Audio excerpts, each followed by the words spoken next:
You step on the gas pedal to merge onto the highway, but instead of accelerating, the engine just falls flat. The car goes into limp mode, and you are left crawling along the shoulder. This is the classic symptom of the P060D code. This code is a bit more complex because it deals with the internal control module accelerator pedal position performance. In modern cars, there is no physical cable connecting your foot to the engine. It is all drive-by-wire, meaning when you press the pedal, you are just moving a sensor that tells the computer how much power you want. The computer then moves the throttle plate.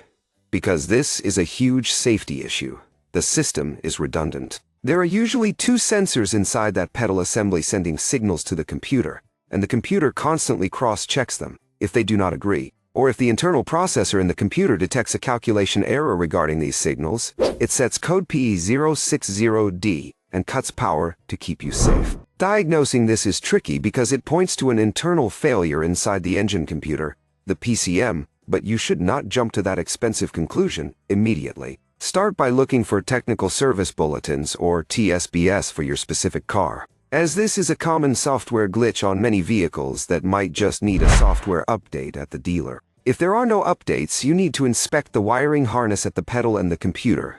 Look for water intrusion or corrosion. You can use a scan tool to watch the data stream from the pedal sensors. As you slowly press the pedal, the voltage on sensor 1 and sensor 2 should change smoothly without dropping to 0 or spiking. If the pedal sensors look smooth on the graph, checking the power supply and ground circuits to the computer is your next step. A bad ground can cause signal noise that confuses the processor. However, if the wiring is perfect, the pedal sensors are tracking correctly, and you still have this code, you are likely looking at a failed PCM or a corrupted driver inside it. This often requires replacing the unit and having it programmed to the vehicle, which is a job for a pro. But doing these preliminary checks can save you from replacing a computer when it was really just a corroded connector pin all along.